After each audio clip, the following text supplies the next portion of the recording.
There we go. Sorry, everybody. You should be able to hear me now. How's that? Let me know. It's been a while since I used StreamYard. Thumbs up? Wonderful. All right. Let's get started here. So, one more. Let's see. Present. Stop screen.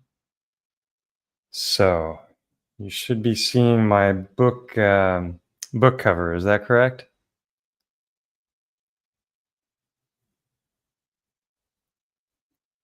All right. Cool. Let's get going.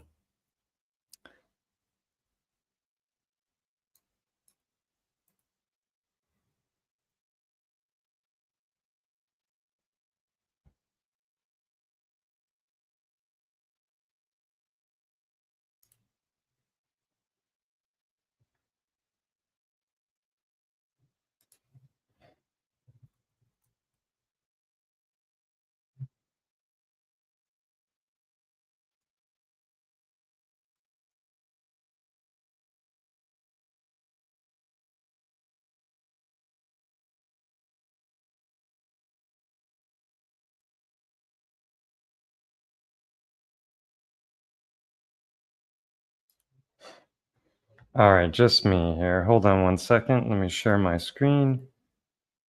Sorry for the delay. Here we go.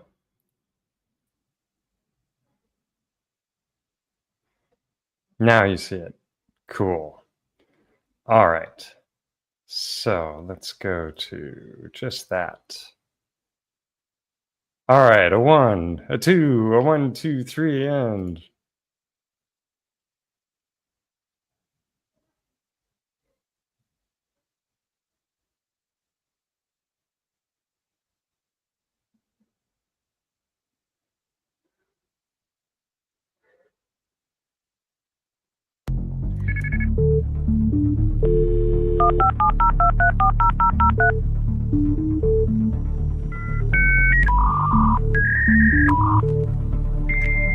In February 1985, an 18-year-old Kirkland, Washington man pled guilty to 4 counts of computer trespass. The defendant was accused of gaining illegal access to 4 large Seattle area firms. Would you state your name, please? My name is Mike Wilkerson.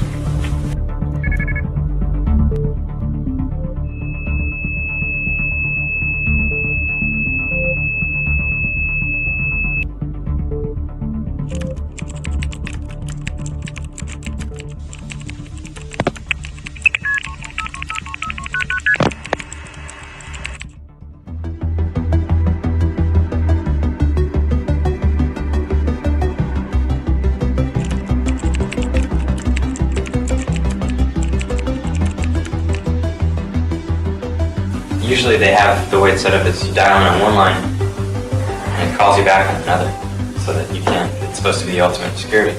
But what you do is you break into Cosmos and you find out all of the phone numbers that that company owns, and you call it until you find the 2 that are hooked up to data. And then you get the callback modem and you set up call forwarding on that line so it call forwards to your home number. That takes a lot of work, but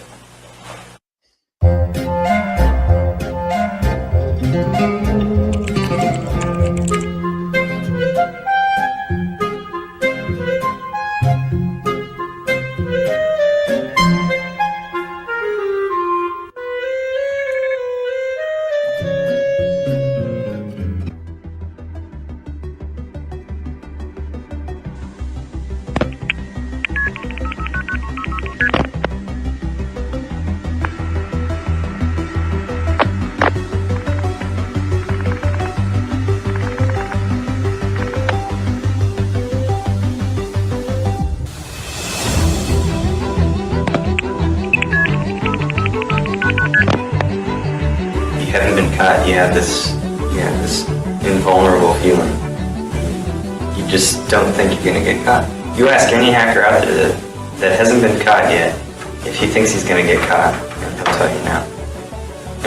And if they tell you yes, it's because somebody close to them just recently got busted, and they have a feeling they're being watched. Whether you're curious about the 80s hacking scene and some of its most infamous characters, or if you care to indulge in a bit of nostalgia for the early days of computing, or if you just simply like to kick back with a light-hearted coming-of-age tale, then this book is for you.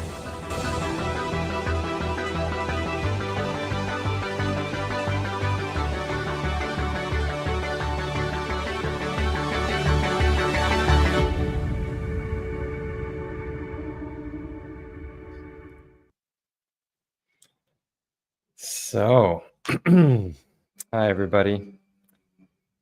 Let's see, are you seeing me now or are you seeing my screen?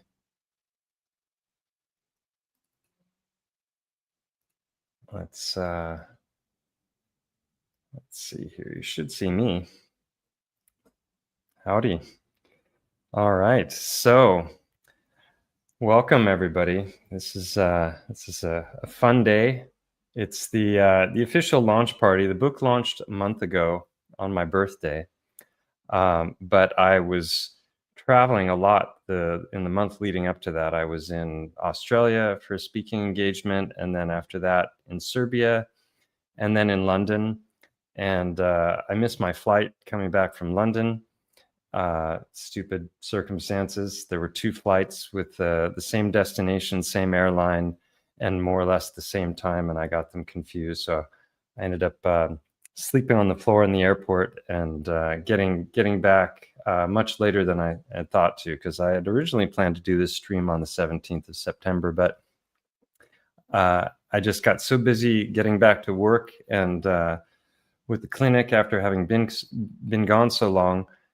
And I thought, well, this is the perfect day for it, because today is the 40th anniversary of the day that the authorities knocked on the door and I was busted for hacking. So it's hard to believe it's been 4 decades, but it has. And I'm glad I got the book out before that.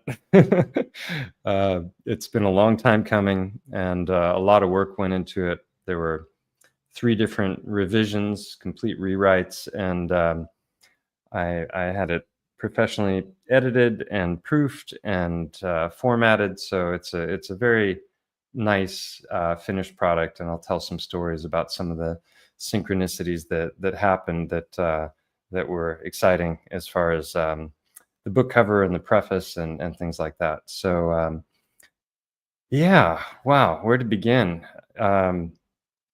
I suppose I can start with what things were like back then. This was the first computer I ever made use of. The PET Commodore. It was in a local public library. Had this cassette drive and this little scrunched up keyboard that was incredibly annoying to type on, even with the smaller hands that I had in the day. And I was trying to teach myself how to program in BASIC, and it was a real trial because I didn't know what I was doing, and so I was entering in these programs that I'd gotten out of a Radio Shack magazine, just trying to get the computer to do something. Because when you turned it on, it just said ready, and it was a flashing cursor, and I would be like, go, run, do something, and I didn't know what the heck I was doing. So I spent like a full day typing in this program, and every time I tried to run it, it was just one error after another, syntax error, and I don't remember the other ones that were coming up.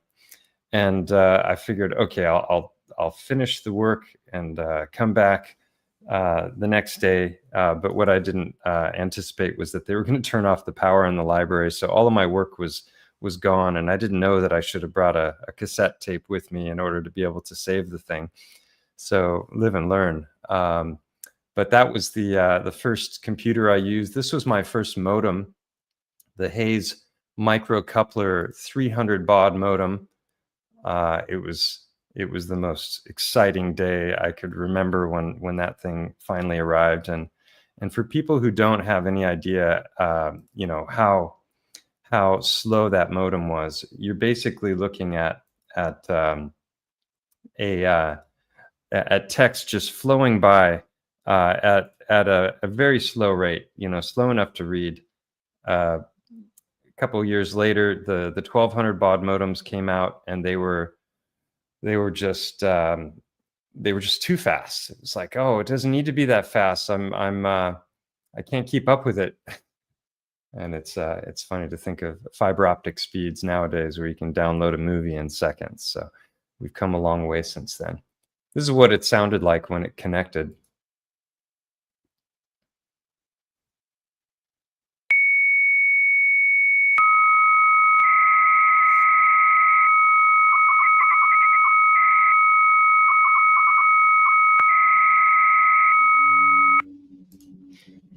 And then this is the 2400 baud modem. Had this screeching sound to it, and I just loved hearing that every time it connected. And yeah, so there's so much that's happened in these 40 years. It's crazy to think of the world we're all living in now, and the way we're all interconnected, and the kinds of things we can do with all the tech. But my friends and I were way ahead of the game back then, and I'll tell some of the stories. I used to connect to bulletin boards. This is what they looked like back in the day. You had, whoops, thought that was going to give me a bigger picture. It was just text, and you would go and you would log on to somebody's phone, and or you would use the phone to log on to their computer, and you'd have these different topics. You could send messages, private messages to people, and it was extremely rudimentary, but it was incredibly exciting at the time to be connected to somebody else's computer from a distance, and doing things that were actually causing it to do things. It felt like Star Trek days were just right around the corner. So I definitely felt like I was living in the future. And then along the way, I learned about hacking and telephone hacking, which was known as phreaking, which is a combo of the word phone and freak, and it's spelled Phreak. And there were a whole bunch of different devices that had been created by people. The most famous of them is what you see here on the screen, known as the blue box.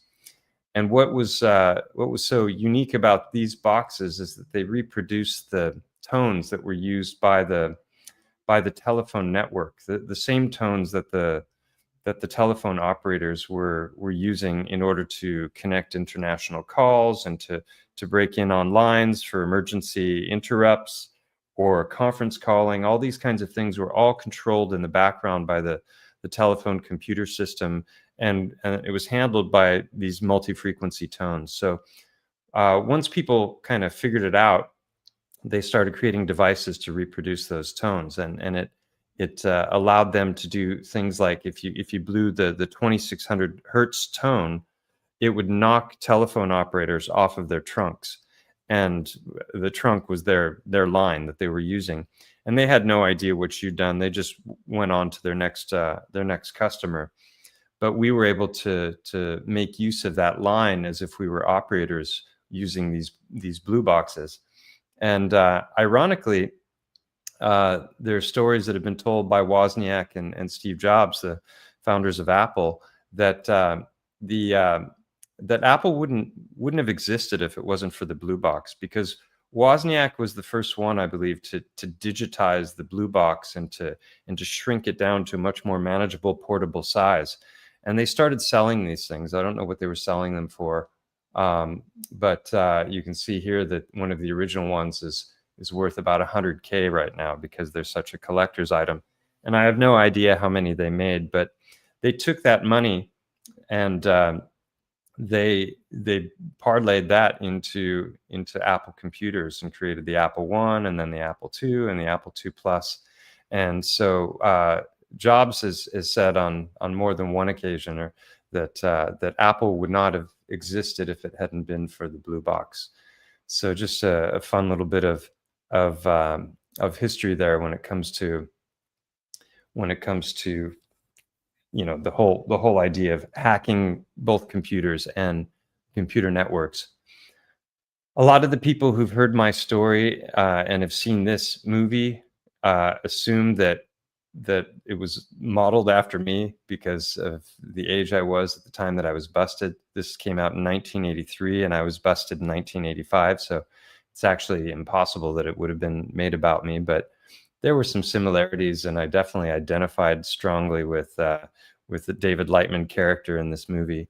And the basic idea is that he wants to play video games, and he's trying to find the computer servers of a company that's about to come out with like the most amazing games ever. And he thinks he's accessed it, but he's really accessed a secret military games computer. And he starts playing with it and literally triggers what could have gone on to be World War III. So this came at a time when hackers were just starting to be demonized in the public. They were originally they were the techies that were the guys that were creating all kinds of innovations and were sitting around trying to come up with creative solutions for life's problems using technology.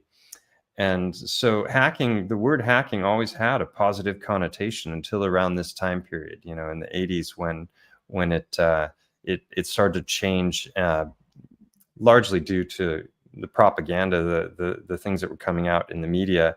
And they like to demonize little guys, but it's always the white collar criminals or the politicians themselves that are the ones that are doing the biggest crimes, but they have to have scapegoats. And so hackers were that for quite a while, and they whipped up a lot of fear and eventually started to create legislation for hacking. And I'll get to that in a little bit.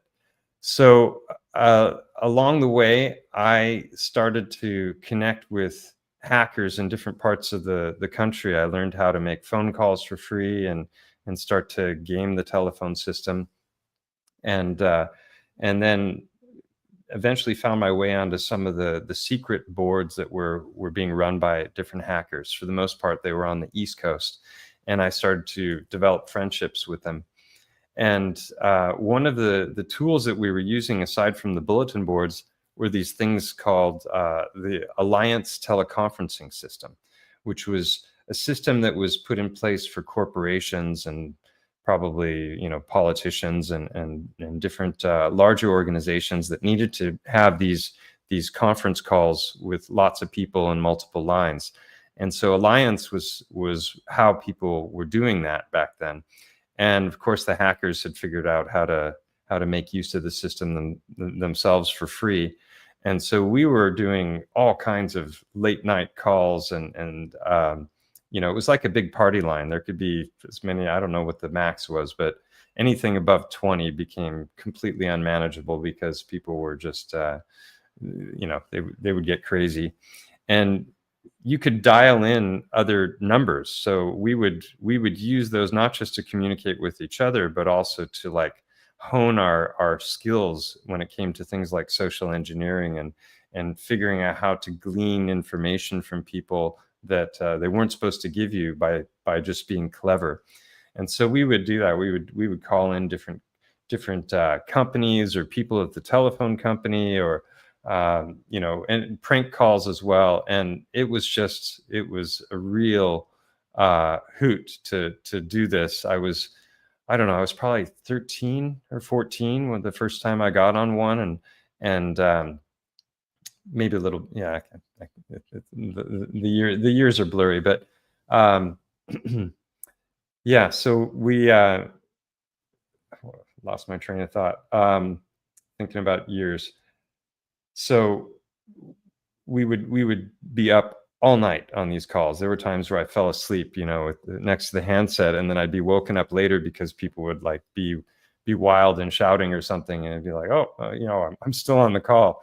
And it was an incredible way to share information and camaraderie. I suffered a lot of bullying when I was basically from like 12 to 16 in schools, and I go into that in detail in the book. And so it was such a blessing and such a relief to encounter people that were cool, that accepted me for who I was, and you know, they weren't real friendships. They weren't in the town, but they felt very real. And eventually I got to meet a lot of those people in person. And the other thing was just the sharing of information. You know, you could learn so much on those calls. A lot of times it was just, you know, goofing around, and it wasn't serious at all, but sometimes it was very serious, and sometimes the calls had fewer people, and there was these late night exchanges of information. So that really sped my learning and my growth as a hacker.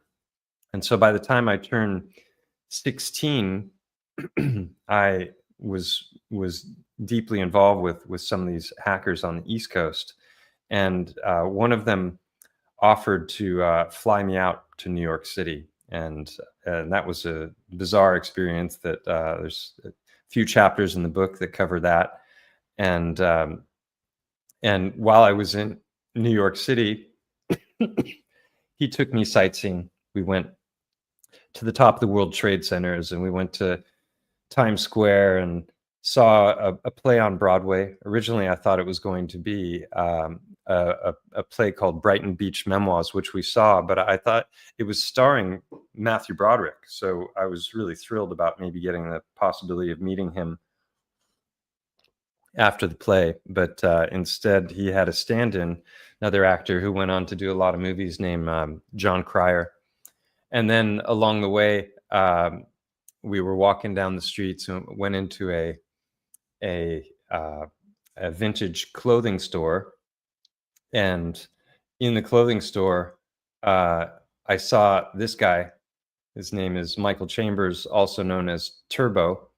He was basically like the most famous breakdancer of the era. This is right after the movie Breakin' came out, and so I saw him, and in that opener video I played, there's a shot of him and I on the street in New York City, and I'm standing next to him. I'm totally thrilled to meet him, and it's just this iconic shot because kind of looks like Rick Ocasek from the Cars is walking behind. It's not him, but it looks a bit like him, and it just it you know, it's a little piece of history, at least my history. And oh wait, I'm not showing the screen here.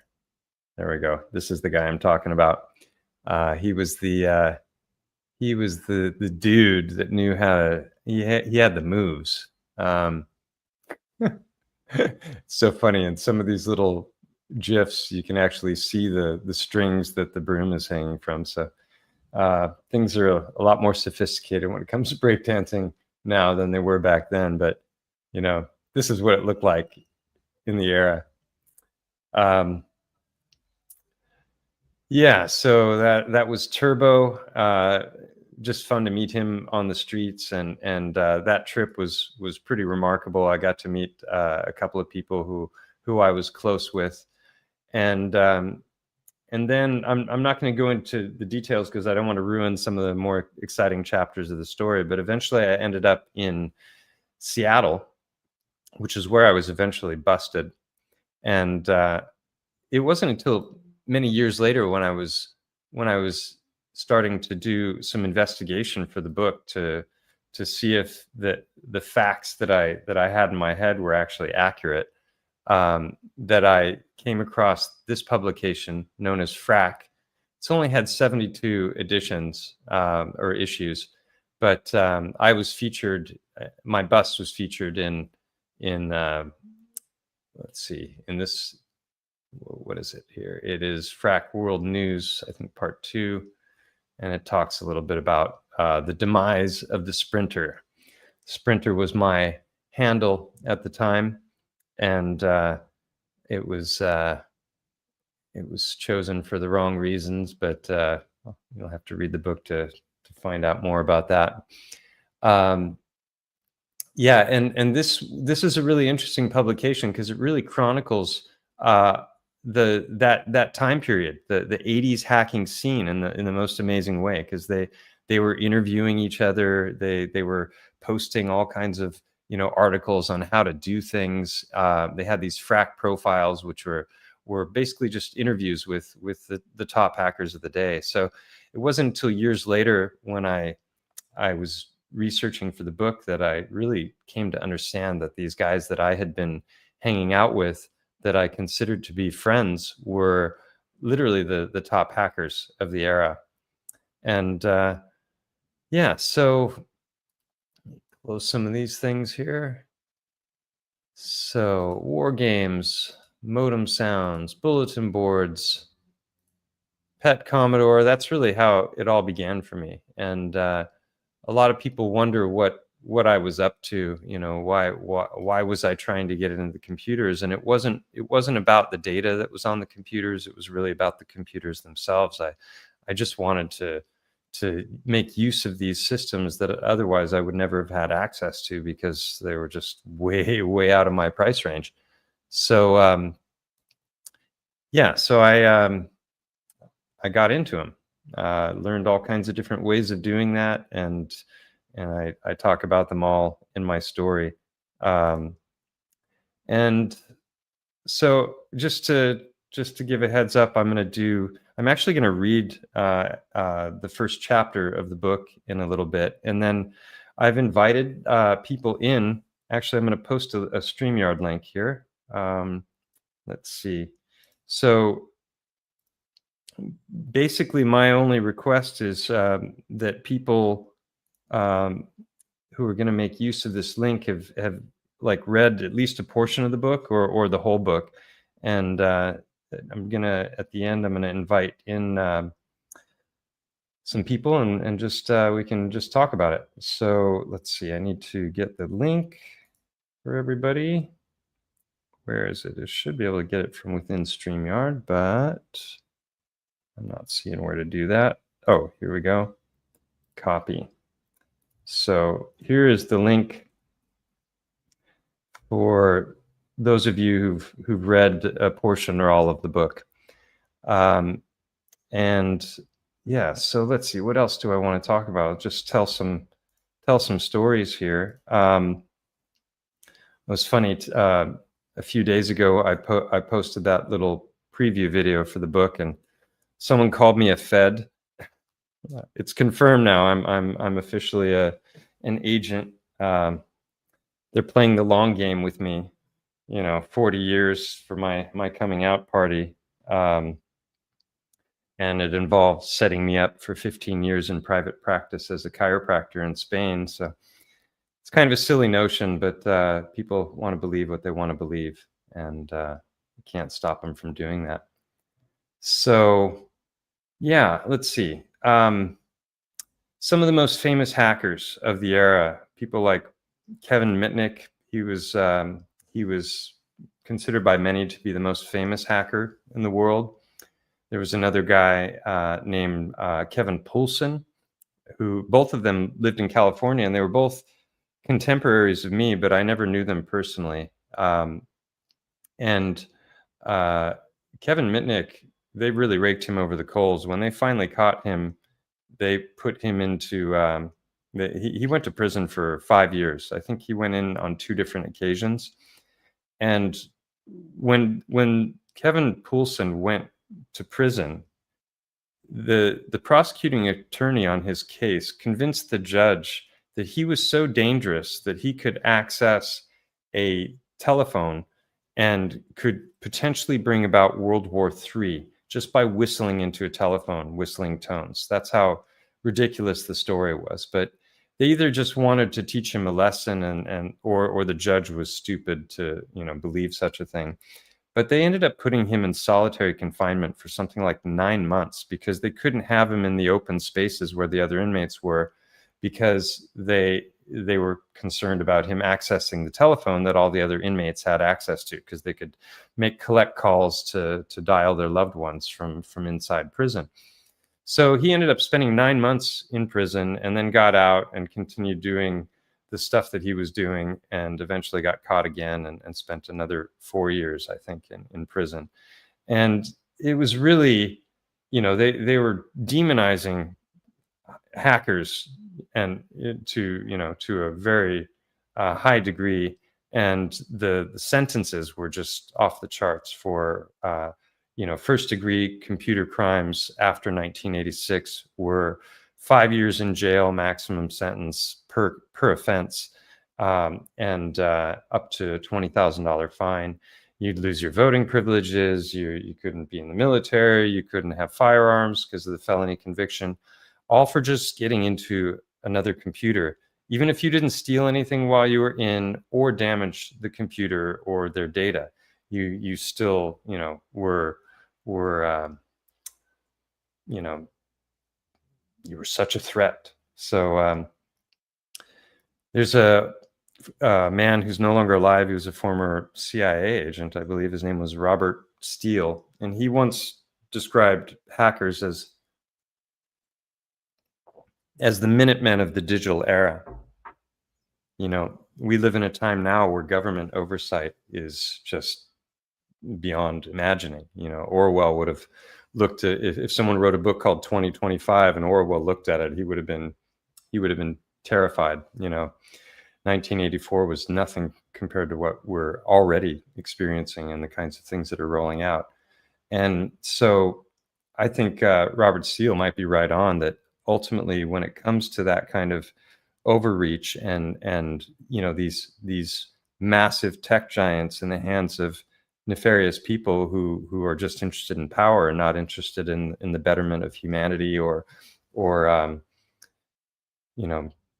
good things, those are the kinds of people that need to be fought against. And in the end, it might be the digital autists or something that know enough about the systems that they're able to dismantle them. Because if something like that doesn't happen, I'm not sure how it's all going to go when you consider the kinds of things that are rolling out, digital ID and all the lockdowns and the measures that were put in place and the things that we were subjected to over the last 5 years. So yeah, the Minutemen of the digital era. It's a nice idea. I've got a video on my channel called Hackers from Heaven, where I'm having a conversation with Gary McKinnon. He's known as the UFO hacker. He infiltrated 90 different systems at the Pentagon and NASA and the Department of Defense. And for 10 years, basically, he was the poster child for evil hacking. And they were trying to extradite him from the UK to the US. And there were politicians that were calling for the death penalty for him because his crimes were so egregious. And it's absolutely absurd. He got in using a Perl script and just pinging different computers that were on the nodes with things like password for the password or 1 through 8 or just blank. And their security was so lax, even at places like the Pentagon, that he just got into system after system. But he was very embarrassing to them. And so they had to make him look like, one of the greatest evil masterminds of all time. And he still can't leave the UK because a lot of the other countries in the world that he would travel to have extradition treaties with the US. Theresa May was influential in ratifying the extradition treaty that the UK had with the US and was able to finally, allow him to breathe a sigh of relief that at least they weren't going to come and yank him out of his home and send him to the States so that they could make an example of him. Yeah. So then, the kinds of stuff that people like Kevin Mitnick and Kevin Poulsen were able to do back in the days that I was doing things, they were way, way beyond my skills. I knew how to do a lot of stuff and I was getting better and better, but I got taken out of the game too soon. It was actually the perfect timing. It was way, way better for me because if I had continued on the road I was on, it wouldn't have been good.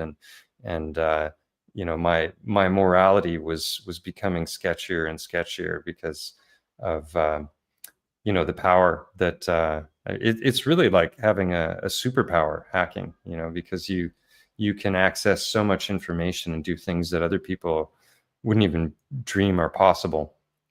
If you want to get a taste of it, I can highly recommend a podcast called The Darknet Diaries, which is amazingly put together. They're just audio, so you can listen to them at your leisure. And I just discovered it about 6 months ago, and I hope to someday go on there for an interview, because he's putting together some of the most amazing material covering the history of hacking, but also right up to the present day and all the different kinds of things that people are doing. Yeah, and Polson, he was doing stuff like he hacked the whole telephone network in a way where he fixed back in the day, you had all these radio stations that you could call into, and if you were the 100th caller, you won a car, and or you won this, that, or the other. And like Kiss FM and some of the biggest radio stations in California, they would run these competitions, and so he figured out ways of just completely gaming the system. So he won multiple cars and just huge amounts of money because he knew how to make it happen. And so I talk a little bit about some of those stories, but each of those guys has written autobiographies. Kevin Mitnick's is called what is it? Ghosts in the Wires, I think, is the name of it. And I don't recall Polson's book title off the top of my head, but yeah. And then let's see, what else do I want to share here? This is Kevin Mitnick's business card, absolute legend. Little metal card with pop out tools for lock picking. Nothing says hacker like this. And interestingly enough, the guy who was assigned to my case as the prosecuting attorney, his name is Ivan Orton. He was literally about an hour or two away from apprehending Kevin Mitnick. Here they met up years later, and Kevin he actually tweeted about having the chance to meet Ivan Orton. But Ivan was my nemesis. He was, through the book, he really he was pushing so hard for jail time, and I thought it was absolutely ridiculous. I was a first-time offender, and the idea that I might actually go to jail for what I was doing hadn't even crossed my mind, because at that point, people were just, if they got caught, they were basically like, "Oh, I'll tell you how I did it, and I'll help you prevent it from happening in the future." And a lot of people would end up getting jobs, and a lot of people figured that's what would happen to me. But things took a different turn, because Ivan Orton, he was the one who had co-authored the legislation that I was being tried for. It was the most progressive legislation in the States at the time of my arrest, and it was basically the template for what became the Computer Crime and Fraud Act a year later in 1986, and it was the first time that computer crime was actually defined in legislation. And so because of that, my conviction, which did result in jail time in the end, is actually the first conviction for computer crime that resulted in a jail sentence. It wasn't much of a jail sentence. It was only a week in the end. I was sentenced originally to 2, but it sent a message to the young hackers of the day that, like, don't do this. The consequences could be dire. And so Ivan Orton is the reason that I actually have that footage, the green footage that I showed in the opening clip.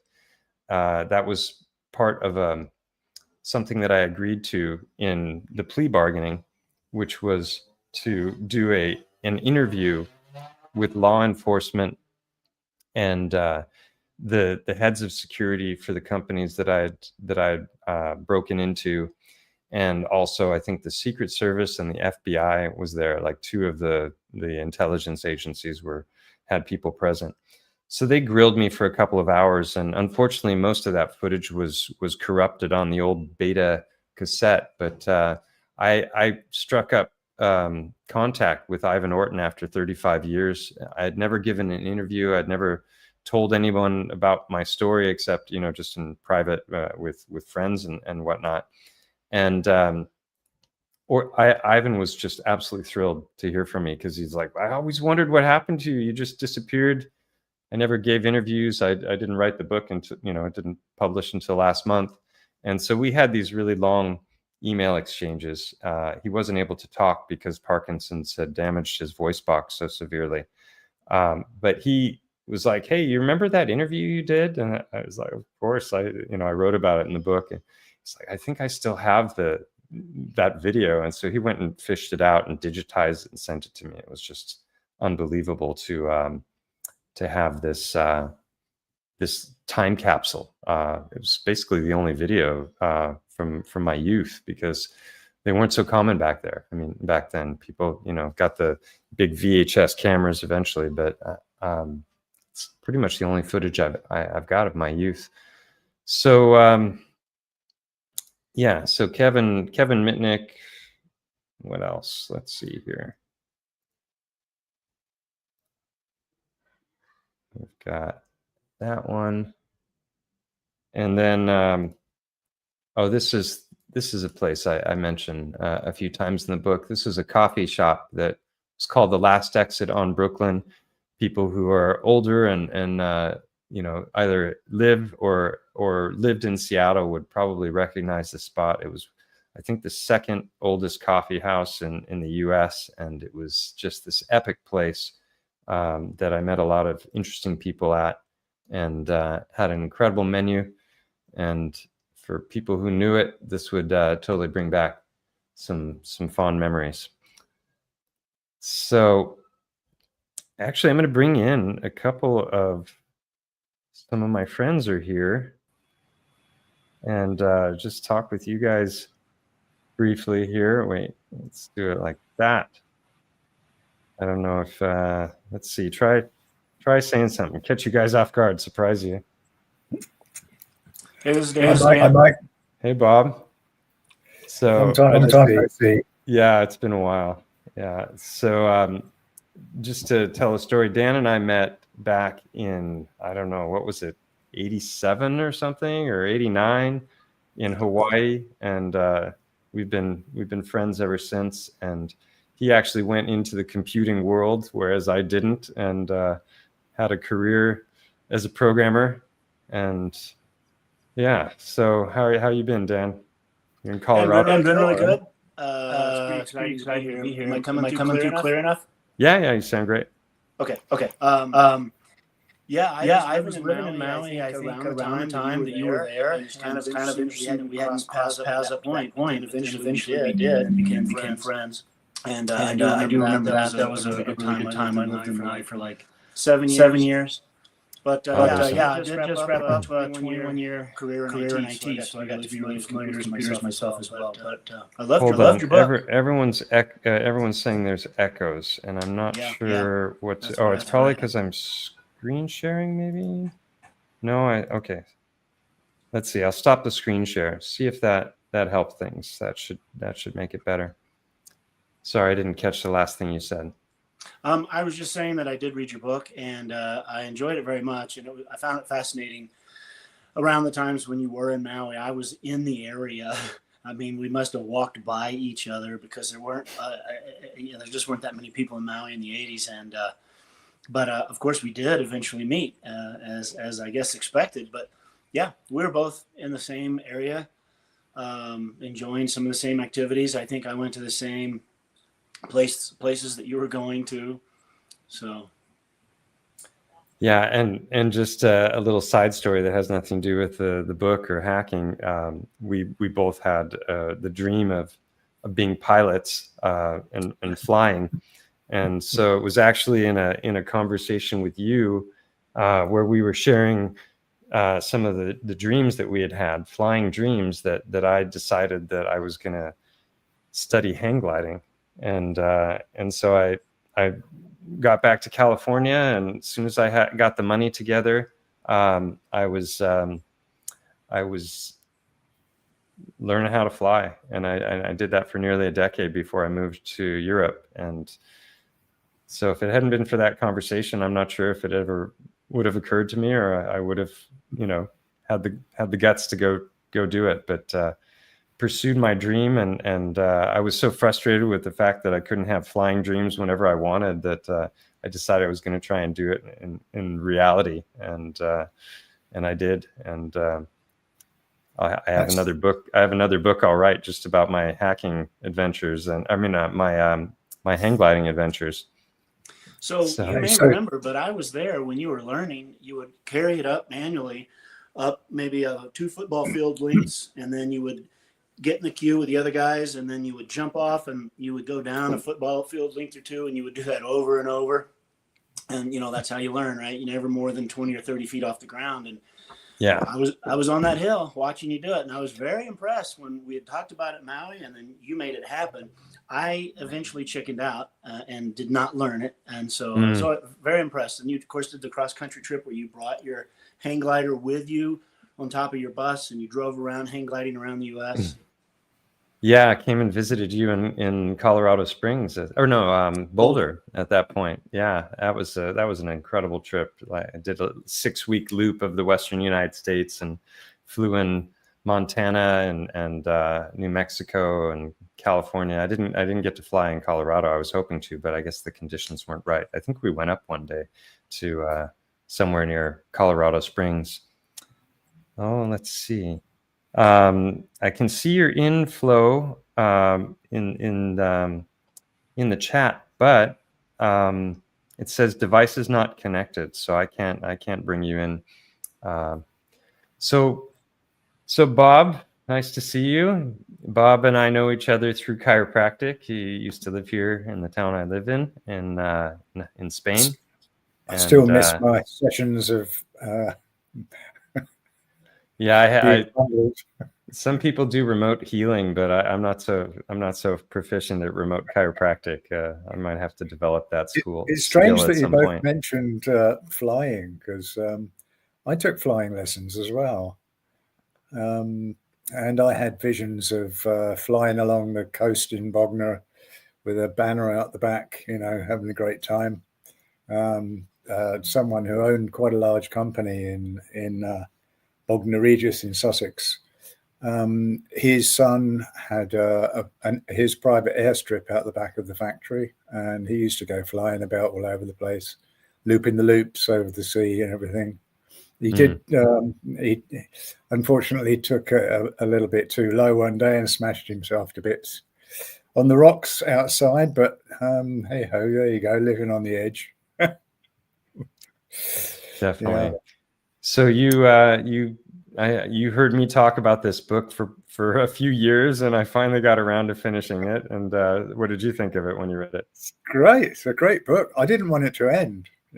Oh, and it's long too. It's like 370 pages. So it was a natural end, though, of course, wasn't it? Because you had to tie a knot in that and get on with the rest of your life, which I know is more than just chiropractic. Yeah, there's a lot of interesting things that have happened in the decades since. There's no doubt about it. Absolutely. Anyone who's been following my channel for any length of time knows how unusual life became. So yeah, and I mean it could have been longer. I actually the last revision I cut out nearly 100 pages from the book, but 470 would have just been ridiculous. But it sounds long, 370 pages, but it reads fast, doesn't it? Would you describe it as a page turner? Absolutely. Yeah, definitely. Yeah, the chapters are shorter, and there's a bit of jumping around in the time sequence, which I think keeps you alert and wanting to know more. So yeah, absolutely. Yeah. In fact, 3/4 of the way through writing a book myself of my escapades Congratulations. in the music business. Ooh, nice. But a lot of it, of course, what people want to know is all the dirt, all the stuff that you really can't put in a book, because Right. Especially if what's people on are the still road, alive. what's on the road stays on the road. Yeah, absolutely. But hey, there's still some fun passages and things in there. I But yeah, actually, 3/4 of the way through. it's funny because I actually I reached out yesterday. It was after midnight, so technically today, to a former hacker friend through an email address that I hadn't accessed in years, and I just wanted him to know that the book had finally published and that he figured prominently in several of the chapters in the book. And I wasn't expecting to hear from him because I thought it was a long defunct email address, and I had sent other messages and not gotten a reply. And he got back to me. And it was just ironic that he's like getting back to me literally on the 40-year anniversary of my bust, and I haven't spoken, or had contact with him in many years. And so I sent him the link, and I told him that he was in several places in the book, and he's like, I hope you didn't use my name.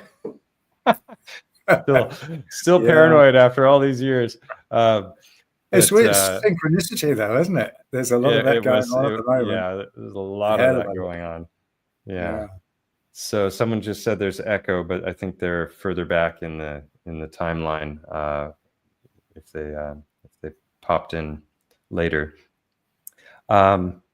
Yeah. So let's see what other kinds of things. Let me share something. And while this is sharing, and I'll just tell a little story before I show this video.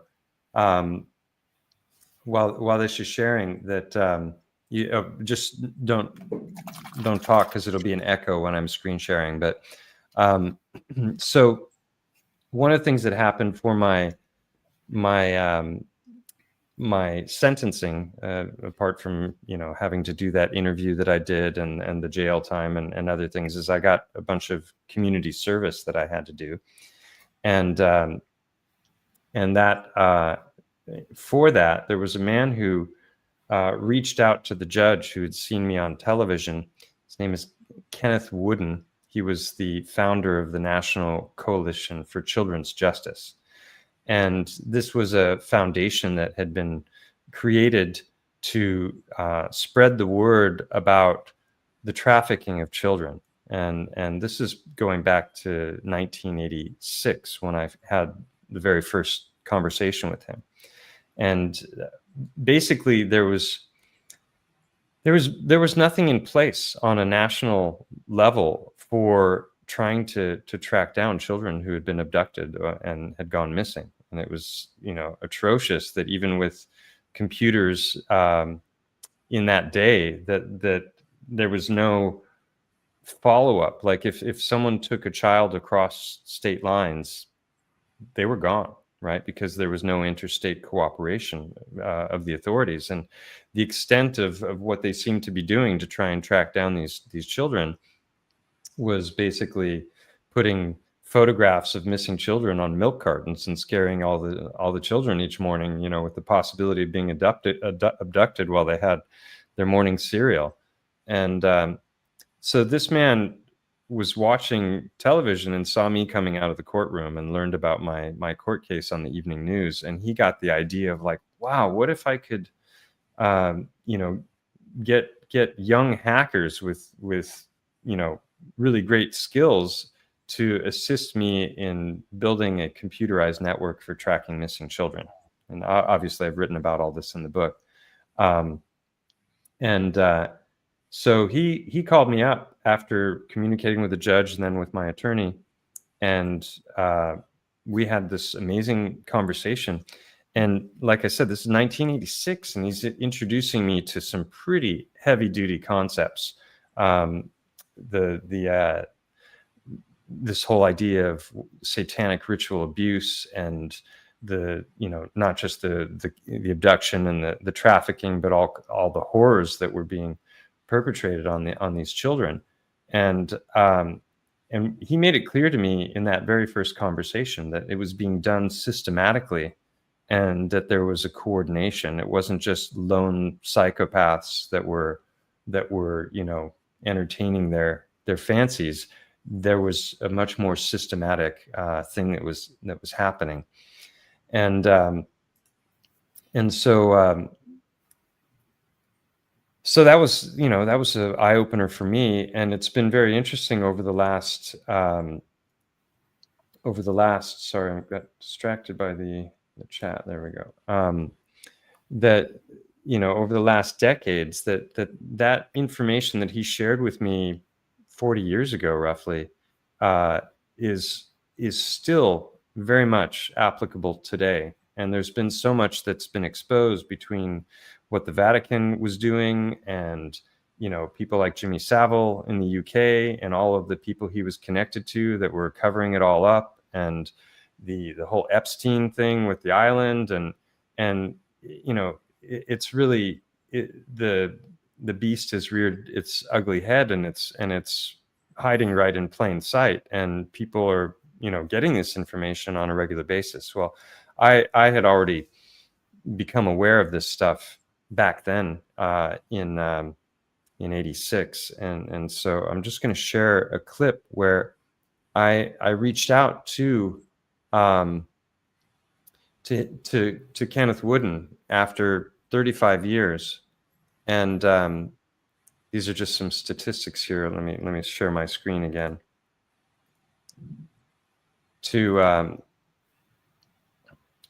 Let's see if I share share the screen. I'll have to stop the screen share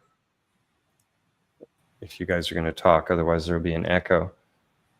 So this is our first conversation after 35 years. He was in his 80s. He had, for his 80th or 85th birthday, I can't remember which, he went skydiving, which was like pretty ballsy. Sent me pictures, and he was really happy to hear from me. And I was really curious what happened with this whole network that I helped initiate, but I wasn't a programmer, so I wasn't able to really create the infrastructure, the backbone, as far as the software for this network that he had envisioned. But instead, I enlisted a couple of my good friends. And one of them is the guy who I heard from last night for the first time in many years. Yeah, let me just play a little bit of this. But all I know is you and your other two hackers did a wonderful job going after pedophiles. Well, that's one of the reasons I wanted to talk to you, because I fell out of the loop pretty early on, and so I was curious where it all went after that. Well, what we did, we created a prevention program that was internationally acclaimed. But what we didn't recognize, Michael, was that the program was lure-proof. But the pedophiles saw it as a very threatening tool, and they have done everything to kill it. Because you see, those lures were the MO of the pedophile. We were revealing their modus operandi, how they operated, how they groomed and seduced, and it became very threatening. So they organized against us, pure and simple. Does that make sense? Yeah. Well, I'm curious about what I was working on with you was the trying to put up some kind of a national network that could be used to track missing children, because as I understand it, as soon as children were taken across state lines, there was no way to track them after that. Yes. What happened there was that too was threatening, even to the government, and they would not implement it. Why do you think that is? You got to realize it only takes one kid to point a finger at a VIP. It can be a senator. It can be a prince. I mean, look at Jeffrey Epstein. And those guys are threatened by our program. And in the long run, because of the virus, the pandemic, the schools are no longer using our program, and the business is drying up, I'm sad to say. Right. Yeah, it was interesting when we met. I was 18, and you contacted me through the judge, obviously, who was doing the sentencing for my case. And that was the first time I was really exposed to this idea that there was some kind of a systematic network of people that were doing these horrible things. Right. They're still doing it. Yes, very clearly. And Yeah. I mean, the New York Times reported a year and a half ago there were 46 million images of children being sexually abused and tortured on the internet.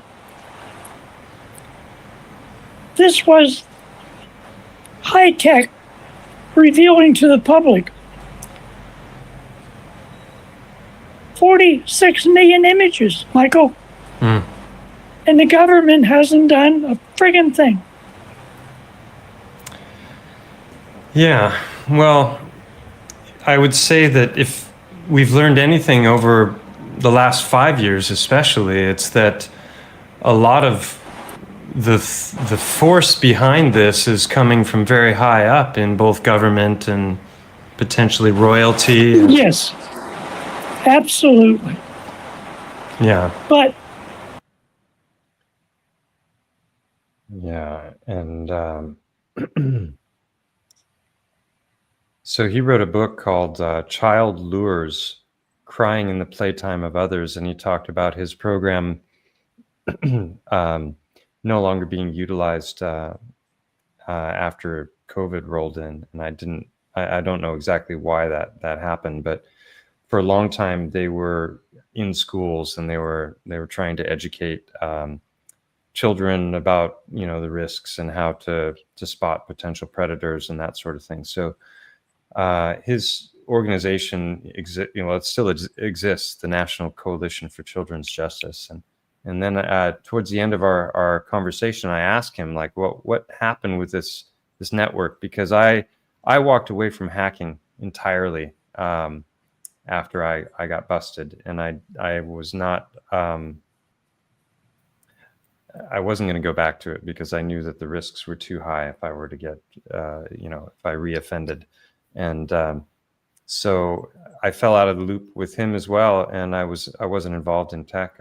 My first job after getting busted was working in a deli making sandwiches. I'm proud of my military service. So, yeah, I forgot about that trip. He's talking about when I came to visit. Anyway. Well, Ken, I thank you for your time. It's been wonderful to see you again after all these years and to talk to you. And I appreciate what you did for me back in '86. That was really, really kind. And I had envisioned myself picking up trash for hundreds of hours on the sides of the road or something. And what I did was a lot more rewarding and a lot more fun. Yeah, but you were also picking up trash. I was trying to throw out the trash, but meaning the pedophiles. Yes, I'm not sure. The pedophiles. I'm not sure how much trash we got to throw out, but I mean, you've definitely made a dent over the years. You've increased. No, you guys. I told someone later what you did, and I quote Winston Churchill, never has so many owed so much to so few.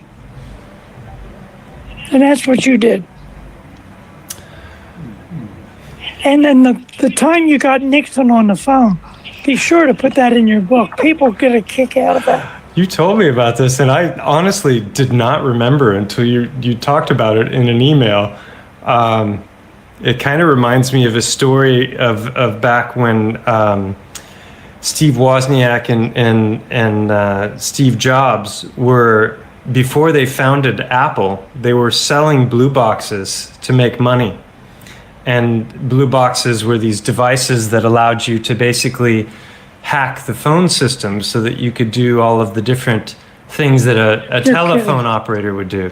So they made the most advanced version of these blue boxes, which they were the ones, I think, that made the first digital one.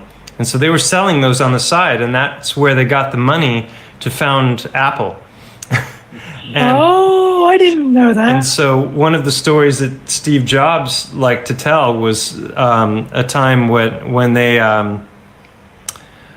got, I think, I can't remember the details now, but I think basically they called Kissinger pretending to be the Pope and wanting to know that if he wanted to confess. Did they really? That's funny. Yeah. So I spoke with Nixon. This is Yes. that can't have been a very smart thing to do. To refresh your memory, it was a Sunday morning, and I said, give me an example of how you hack. And I remember distinctly, you or the kid from Philadelphia said it's called social engineering. So we all got on the phone, and one of you made believe you were calling from the embassy in Austria, and you were calling for the American ambassador, and you or your buddies knew the inside workings of Mom Bell. You would quote certain lines and superintendents and whatever, and you got the operator to put a superintendent on the line, and you said, this is national security. We need to talk to President Richard Nixon immediately. So they gave you the number. I'm still You cracking dialed. up. I'm listening. He picks up. He said, Dick Nixon here. And then you all hung up.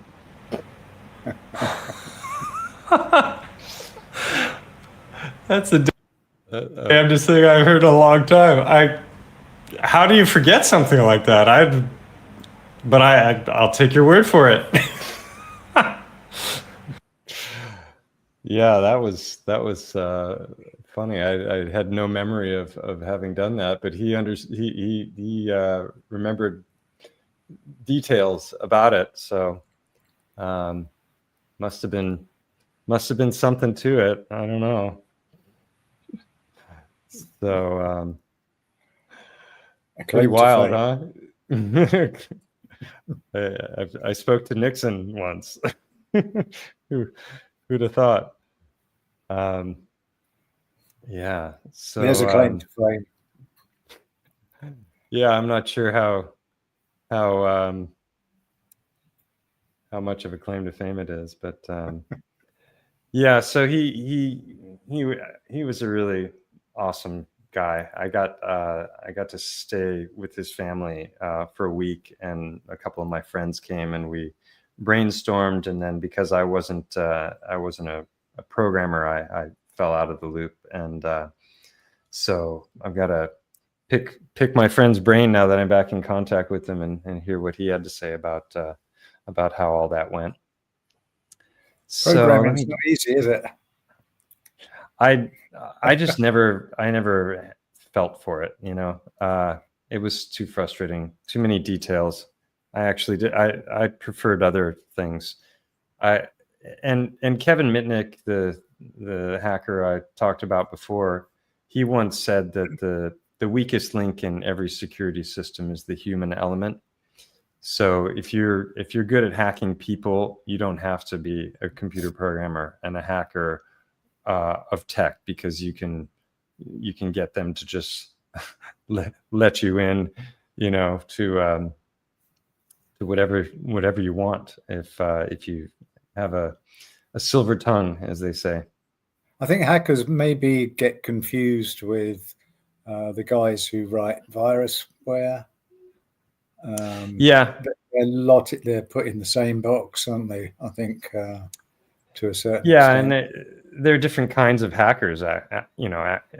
You've got the red hats and the white hats and the black hats, and they all mean different things. Like, if I had known at that age what would be happening some years down the line, I would have maybe been a lot more cautious and not done the things I did, because my dream was to start a computer security company to like assist people in improving their security. And I thought I had some, friends that were going to help me do that, but they turned out to be scoundrels. But Yeah, the one of them got his up, didn't he? Don't expose anything. No, but so the thing is, nowadays, and I'm sure you know all about it, Dan, that you've got bug bounties where companies are literally hiring white hat hackers to try and beat their security, and are paying them large amounts of money. In fact, a friend of mine's son was busted for hacking into the video game Fortnite, and started like releasing to whoever wanted it, like their latest updates or skins or whatever would have been wanted in the game by people. And he got caught, but he's actually now a very high level hacker. And there was a big event in Las Vegas a little over a year ago, and I think he took third place and won like 75 grand or something like that for the bugs that he had. One critical bug which is worth more, and there's a whole point system, and they evaluate them based on what kind of a flaw you've found. And so he made 75 grand in a weekend. That's not bad for hacking legally. If I had known that kind of thing would have been possible, I might have had a different approach to everything. But yeah. There's you may be referring to the annual hackathon. I think it's in yeah, and so that's been going on for quite a while, actually, and it's actually a really big event, and it's participated quite well. Yeah, and he's right up there. Like I said, I think he took third place. He was leading the leaderboard right up until maybe the last hours, and then two others passed him up. But it looked for quite a while like he was going to win the whole thing, which was amazing. He's a talented kid. It's very competitive. Yeah. So I think what I'm going to do here is I'm just going to read the first chapter of the book to people. It's only a few pages long, but just to give them a taste of the writing and how it starts off. It starts with a bang. So let's see. Put share the screen. Window, there we go. Just have that up. Oh, before I do that, I'll just tell a story here, because you can see there Gary McKinnon on the back cover. It says, "Whether you're a technophile, a truth seeker, or simply drawn to stories of defiance and redemption, Wilkerson's journey will leave a mark. It reminds us that sometimes the ones that society casts out as threats are in fact its most necessary mirrors and its most unlikely heroes." Really beautiful words from the UFO hacker himself. It was a synchronicity that led to that being on the book. He actually reached out and posted a comment on my YouTube channel a few years back, and I recognized the name, and then I looked closer at his little bubble of a photograph, and realized who it was, and I was blown away that he had commented on my channel. And then I started to wonder if he knew about my hacking past, or if he was there for the research that I presented on my channel, and turned out to be the latter. And so I sent him that little promo video that I played at the beginning, and I just said, hey, by the way, do you know about this? And he said, no, we should talk. So we ended up talking. We talked for about 4 or 5 hours, and I posted the first hour of that because we decided to record it at the beginning of the call. And it's on my channel, and the video is called Hackers from Heaven. So I asked him if he would do a blurb for the cover of the book, and he misunderstood my request in the best possible way, and he wrote the preface to the book, which is just a wonderful, beautifully written text. And so that was a wonderful synchronicity. And then the second synchronicity was this: Paul Gillen, former head of cyber operations for the European Cybercrime Center.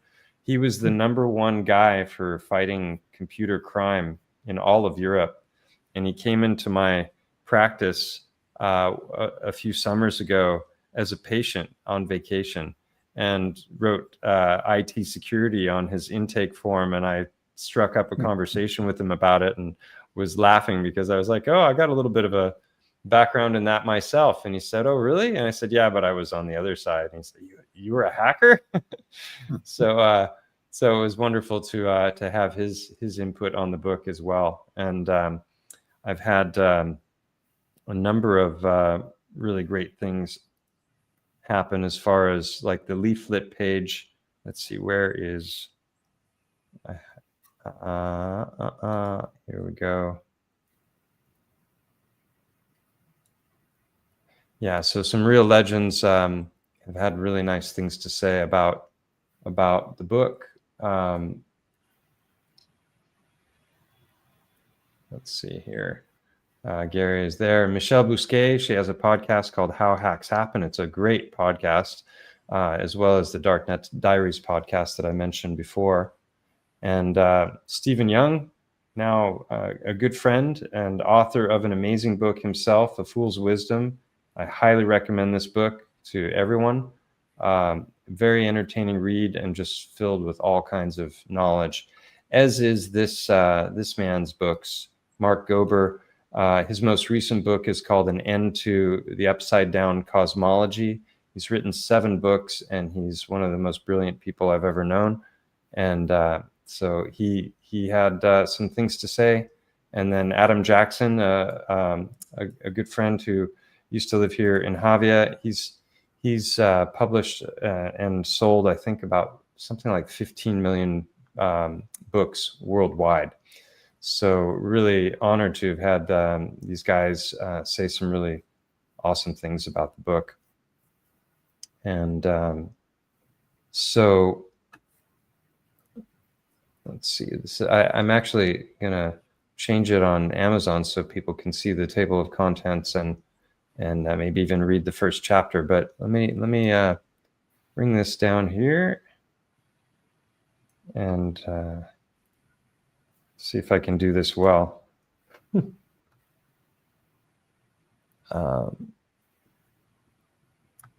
see, where is it?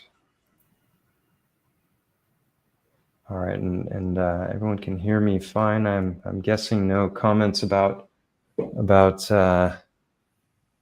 audio at this point. So hey, Pancake Fun, 13th Monkey, good to see you. Hi Nora, great people in the chat. Morning Glory, Derp, good to see you, Derp. Have you read the book yet, Derp? Can hop in if you want, if you've read it. I've posted the link a couple times, but nobody else has popped in. So where is it? Let's see. There we go. All right. So chapter 1, Making the Papers. Seattle, Washington, February 11th, 1986. Ring! I woke with a jolt. startled from my slumber by the phone beside me. Muffled gunshots. Confused, I looked up, my eyes slowly focusing on the black and white Western on TV as I struggled to clear my head. Was it morning or evening? Ring! I fumbled for the receiver. Hello? Hi, is this Michael? The voice was friendly, almost familiar, but I couldn't place it. Yeah, who's this? I mumbled, struggling to shake the fog from my head. Mike, this is Ed Penhale from the Seattle Post-Intelligencer. I was wondering if I could ask you a few questions about the charges against you. Charges? Yes, the hacking charges. The fog vanished instantly. How in the hell? No one was supposed to know. How did you get this number? Crap, if this hits the newspapers. I found Mrs. Wilkerson in the white pages. She's your grandmother, is that correct? I felt ambushed. Gordon said there'd be no coverage until the hearing. I can understand you might be shaken up over this whole thing, he continued reassuringly. But don't worry, Michael. I can help you. His attempt to put me at ease did just the opposite. I started to suggest he help me by leaving me alone, but opted for something more diplomatic.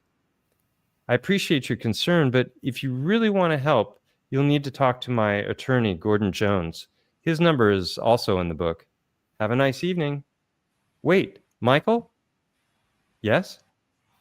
I can help if you just answer a few questions. Help me? Yeah, right. A reporter's the last person I need right now. If you really want to help, speak with my lawyer. Okay, then, have it your way. In a flash, his tone became sinister.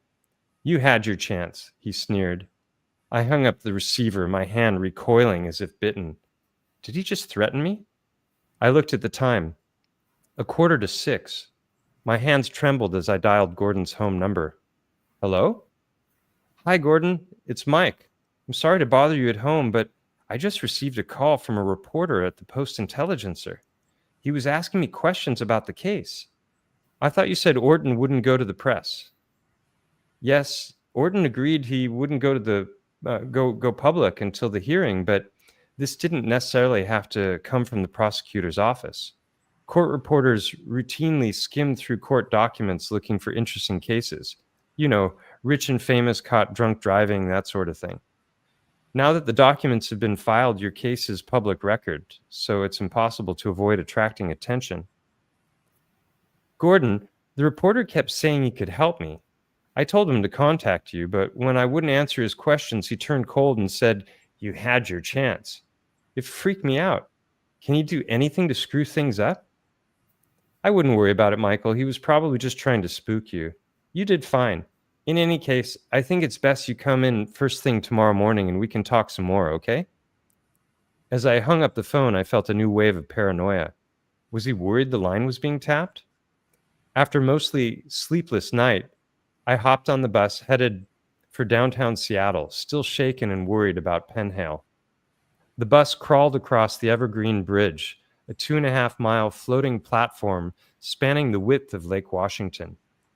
I glanced over my left shoulder, eyes focusing on a massive construction crane floating in the water. It had already sat there for a couple of years, facilitating endless renovations to the home of Bill Gates, who in just 2 years would become the wealthiest man in the world. I chuckled, wondering if Gates might have heard my name in recent weeks. Unlikely. 20 minutes later, I arrived at my stop and hopped off the bus a few blocks from Gordon's office in Pioneer Square. I glanced upward to the top of the Columbia Center, a 76-story charcoal glass behemoth, a giant shadow of itself, oppressive and looming. Squinting, I could easily imagine Darth Vader looking down on me from his earthly headquarters. I noticed I was early and paused to look at the day's headlines. On the street corners stood clusters of coin-operated newspaper machines with front pages prominently displayed. As I approached, one caught my eye. On the front page of the Seattle Post-Intelligencer, February 12, 1986, the top headline read, "Computer Invasion Charged." Interesting, I thought, taking a step closer to read the subheading. Kirkland youth accused of snooping. Surprisingly, I still didn't make the connection. My first thought was, wow, there's another hacker in Kirkland? As far as I knew, I was the only hacker in the area. I read on. King County prosecutors yesterday accused a Kirkland teenager of using home computers to gain access illegally to computer systems of 4 major East Side companies, including one that holds government contracts. Prosecutors said Michael P. Wilkerson's success in bypassing security checks was so extensive that he could copy or destroy all computer records of at least 2 of the companies. I stared dumbfounded at the headline until I regained the clarity of mind to continue. Though it should have been immediately obvious, it wasn't until I saw my own name in black and white that I made the connection. Wilkerson, 18, is charged with 4 counts of computer trespass in connection with the alleged breaches of security at Microsoft Incorporated, Resources Conservation Company of Bellevue, Sunstrand Data Control of Redmond, and Kenworth Truck of Kirkland. Senior Deputy Prosecuting Attorney Ivan Orton, who filed the charges yesterday, said the teenager broke into the company's computer systems for the intellectual exercise. There's no indication that he did it for financial gain, said Orton, who noted that Wilkerson is only the 2nd person ever to be charged with computer trespass in King County. The deputy prosecutor said Wilkerson's control over the company's computer systems was so extensive that he could do things that even the computer systems operators couldn't do. He could change passwords that even the system operator couldn't change, Orton added.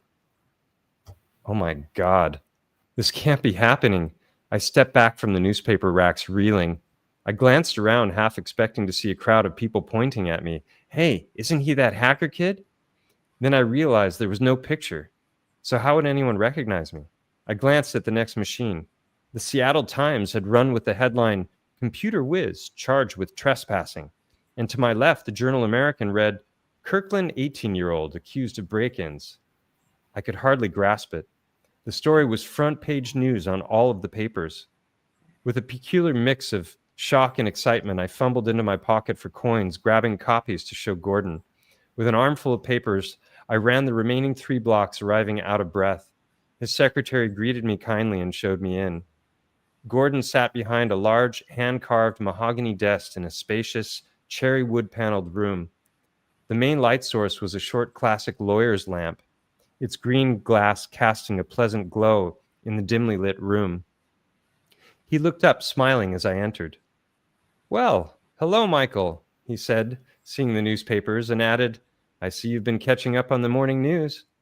His smile was playful, and I could tell he had already seen them. After all, it's good to keep up with current events.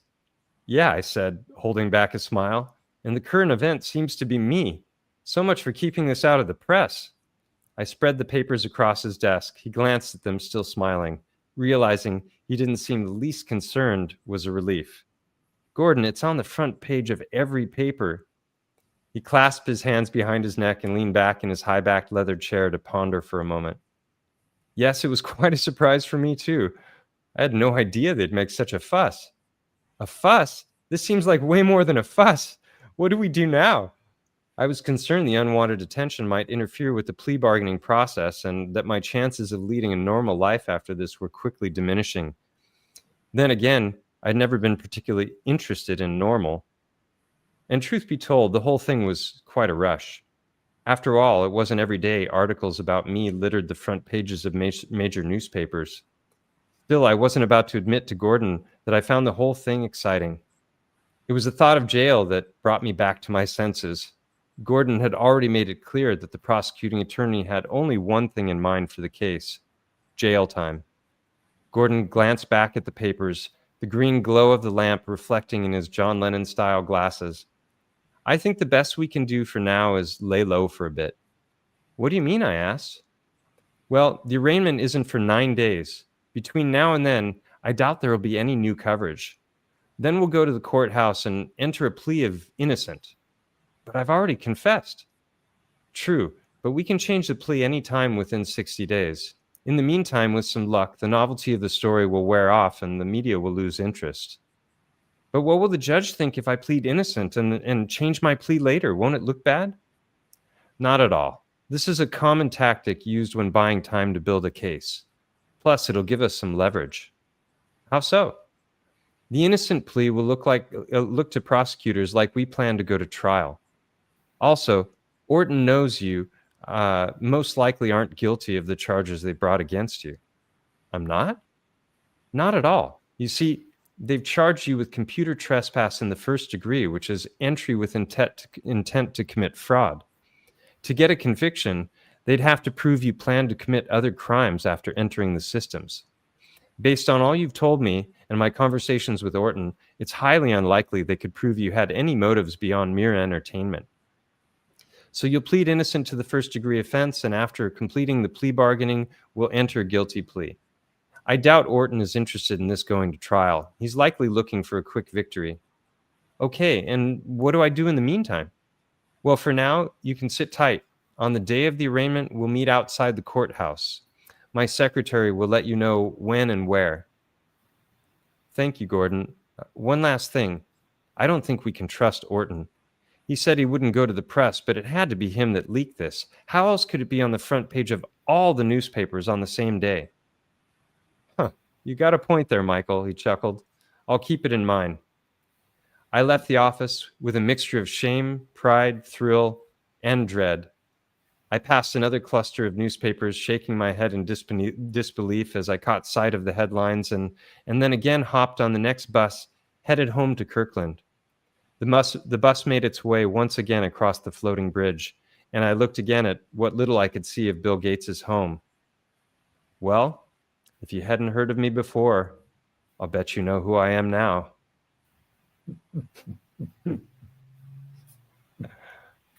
Excellent. It's the first time reading it in public. Hey,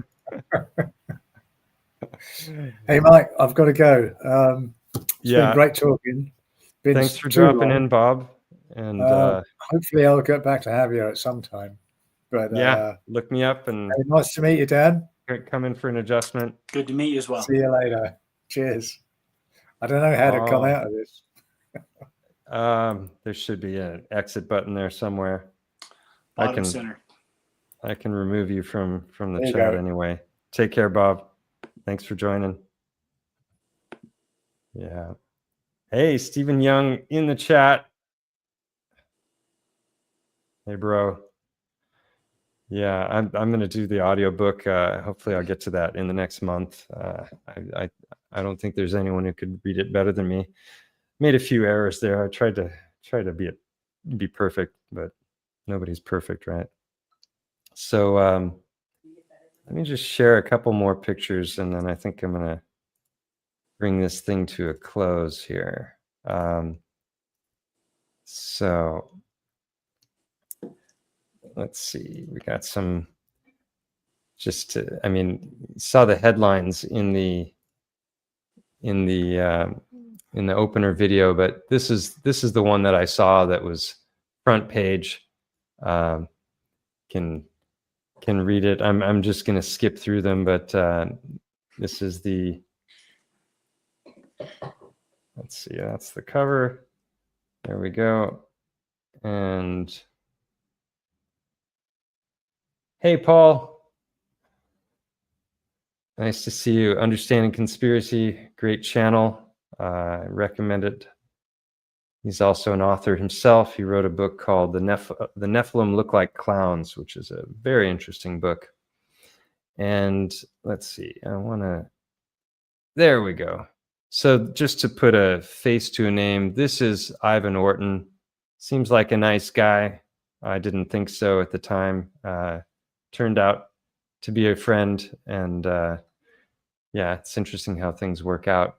But these were the first wave of articles that came, and let's see. There we go. And then this is me coming out of the courtroom, the arraignment with my attorney, Gordon Jones. And there's a funny story about that picture, which I'll save for those who read the book. And Yeah, it's a heck of a story. Everyone who's read it and heard the bare bones of what it's all about says that it should definitely be a movie. Some very, very exciting chapters with hijinks and all kinds of uh, unlikely events. So yeah. So if anyone has anything they want to talk about or say, or any questions to ask, feel free to chime in now. You have any thoughts, Dan? Hey, no, I just want to say I did read the book, and I really did enjoy it. I was unaware you were as skilled of a writer as you are. It's very well written, and it was a really good read. And it was interesting how our lives had intertwined together for some time there. So yeah, it's a really good book. I really enjoyed it. Thank you. It means a lot to me. Yeah, I haven't done any promotion for the most part because I was traveling that for almost 6 weeks, and so it's had a very soft start. So if it's going to be any kind of a hit, it's going to be a sleeper hit. But what I can feel proud of is that it's been quality over quantity at this point when it comes to the readership. Some people that I have tremendous respect for, who are published authors and legends, have had high praise for it, and so I put a tremendous amount of work into it. And over I started the book 20 years ago, and it's good that it took me so long, because I matured a lot in those years. And obviously the narration, it's first person, as you heard in the first chapter, but the narration is adult me, so I'm able to reflect back on my motivations and my rationalizations and justifications, and it's by no means any sort of a glorification of criminal activity. It's a coming of age tale, and I'm hoping that people can learn from lessons that I had, without having to make them themselves, and to be receiving praise for the quality of the writing is really special to me as well, because when you're writing, I try and write so that if I can read it out loud and it sounds good to my own ear, then I'm content with it. And and so I've done that with every line in the book. It's been well curated. So Mike, going forward, as far as more exposure for your book and promotion of it, what are your next steps? I have a number of interviews lined up. I'm going to be on one with the Higher Side Chats, which I'm very excited about. It's one of the biggest conspiracy-related podcasts in the world, and I've had a bit of contact with the guy from the Darknet Diaries. So if he reads it, I would guess he would want to interview me. I'm not certain of that, but his entire channel is all about this subject, and this really is a fun story, but it's also it's a great nostalgia piece for people who are into the whole development of the tech world that's taken place over the last 40 years since PCs hit the market. And it's also it's a great story, and from a hacking history perspective, it's somewhat significant. I'm definitely not. I mean, nobody even knows me as far as hacking goes. I'm on the Wikipedia page now for list of computer criminals, with all of the other people like Mitnick and Julian Assange and others are there, but there's no link to my name that I know of yet. So it's kind of interesting that I was literally the first hacker in the world to go to jail for the specific crime of hacking, and the hacking world has not heard of me. Part of that is because in 1989 is when the digital archives for newspapers began. So up until that point, it was all microfiche. So if you knew the date that something happened, you could go looking for an article on microfiche, but it wouldn't come up. It wasn't searchable on Google. And so up until I started trickling out information, because I saved all the old articles, those are my photographs of the newspapers. That was why I had all of the receipts for what took place. So it's going to be interesting to see if it does start to build up steam and take off. And maybe next year I'm gonna try and apply. I was too late this year to apply to maybe be a speaker at DEF CON, which I think could be huge for the book as well, because that's like 70,000 people attending that event. So, or at the very least, have a booth with books for sale or something, or walk around with cards or something, so that people know that the book exists. And yeah, I think there's a huge audience for it.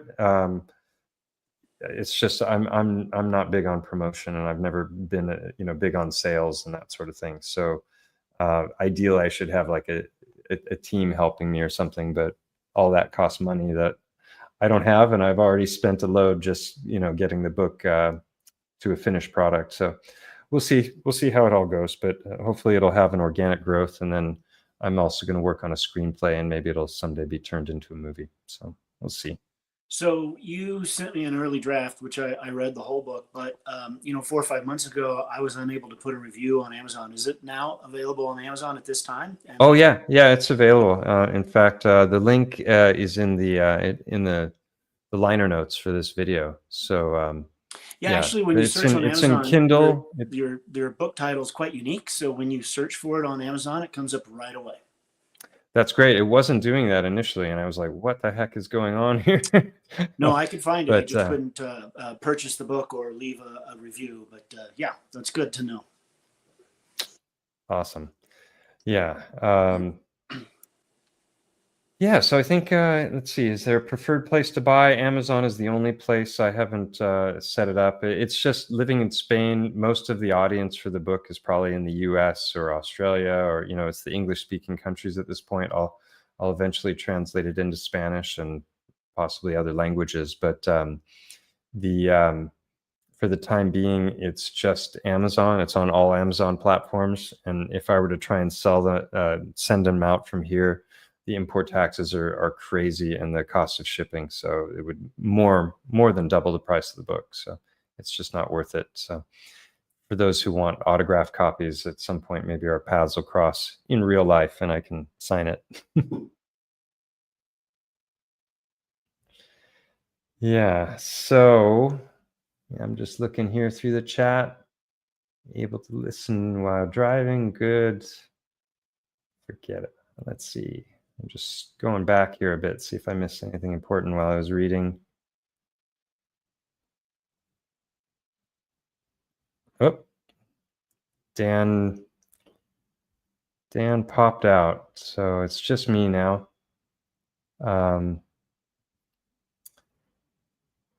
Yeah. So, any last moment requests before I go?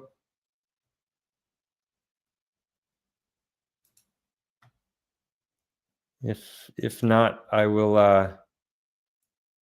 I'll finish it the same way I started it, with the promo video. All right, everyone. Thank you for coming. Hope you enjoyed it. And yeah, if you either have read the book yourself and liked it, please tell people about it and share the links around and all that jazz. And yeah, hopefully it'll start to take off. I think it's an absolutely fun read, and you won't regret it. All right, so here we go. Signing off. Take care.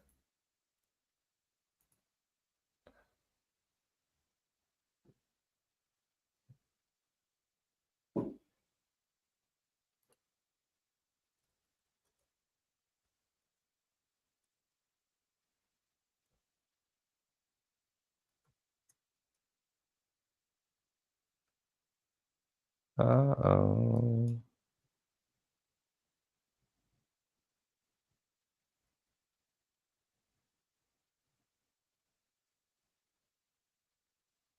Oh, I thought